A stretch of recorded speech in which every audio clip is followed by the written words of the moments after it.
Assalamualaikum warahmatullahi wabarakatuh. Perkenalkan, nama saya Novo Alatul Faiza dengan NIM 060203210042. Di sini saya dari kelas manajemen perkantoran A. Dan saya akan menjelaskan tentang perencanaan perkantoran yang mana di dalamnya meliputi 3 bab. Yang pertama tentang pengertian dan proses perencanaan, yang kedua tentang fungsi perencanaan, dan yang terakhir tentang jenis-jenis perencanaan.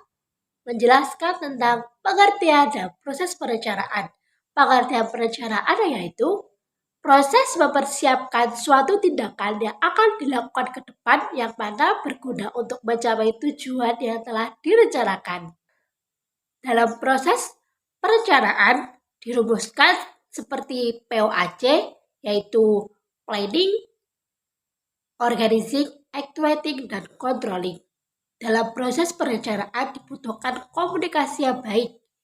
Komunikasi dalam proses perencanaan dibagi menjadi 4 macam. Yang pertama, fact-finding, yang mana mencakup mengumpulkan data sebelum melakukan tindakan. Yang kedua, planning, mencakup pengorganisasian. Yang ketiga, pelaksanaan, mencakup pengomunikasian. Dan yang terakhir, evaluasi, yang mencakup monitoring, pengendalian, atau controlling di dalamnya.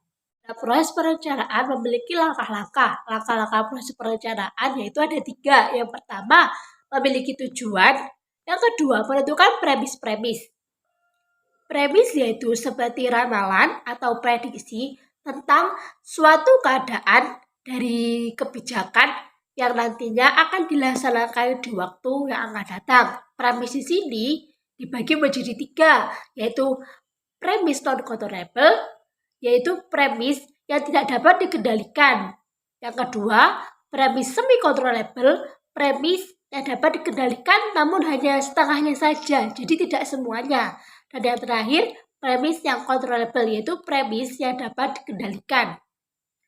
Dan yang terakhir yaitu menyelidiki atau menganalisa berbagai kemungkinan rangkaian tindakan yang telah diambil. Dan yang kedua yaitu tentang fungsi perencanaan. Fungsi perencanaan di sini terdapat 2 macam. Yang pertama, menurut Robbins dan Coulter. Menurut Robbins dan Coulter, fungsi perencanaan dibagi menjadi 4. Yang pertama, perencanaan sebagai pengarah. Yang kedua, perencanaan sebagai minimalisasi ketidakpastian. Yang ketiga, perencanaan sebagai minimalisasi pemborosan sumber daya. Dan yang terakhir, perencanaan sebagai penetapan standar dalam pengawasan kualitas. Kemudian fungsi perencanaan yang kedua yaitu yang pertama, memberikan pedoman pegangan dan arah. Dan yang kedua, mencegah pemborosan waktu, tenaga, dan material. Yang ketiga, memudahkan pengawasan. Dan yang keempat, kemampuan evaluasi yang teratur.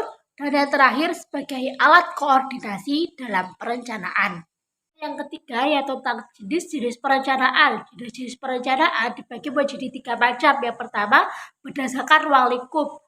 Lalu berdasarkan ruang lingkup sendiri dibagi menjadi 3 macam lagi, yaitu yang pertama, rencana strategis, rencana taktis, dan rencana terintegrasi. Kemudian yang kedua yaitu perencanaan berdasarkan tujuan. Perencanaan berdasarkan tujuan sendiri dibagi lagi menjadi 3 macam. Yang pertama, rencana induk, yaitu suatu perencanaan yang di dalamnya terdapat tujuan jangka panjang dan ruang lingkupnya sangat luas. Kemudian yang kedua, rencana operasional, yaitu perencanaan yang lebih fokus pada pedoman ataupun petunjuk pelaksanaan program dalam suatu organisasi. Kemudian yang terakhir yaitu rencana harian, day-to-day planning, yaitu perencanaan yang di dalamnya terdapat kegiatan-kegiatan harian yang akan dilaksanakan. Kemudian jenis perencanaan yang terakhir yaitu perencanaan berdasarkan jangka waktu. Jangka waktu di sini dibagi menjadi 3 macam, yaitu rencana jangka panjang, yang kedua rencana jangka menengah, kemudian yang terakhir rencana jangka pendek. Sudah materi yang saya jelaskan. Mohon maaf jika dalam menjelaskan saya terdapat banyak sekali kekurangan. Sekian dari saya. Wabillahi taufiq wal hidayah. Wassalamualaikum warahmatullahi wabarakatuh.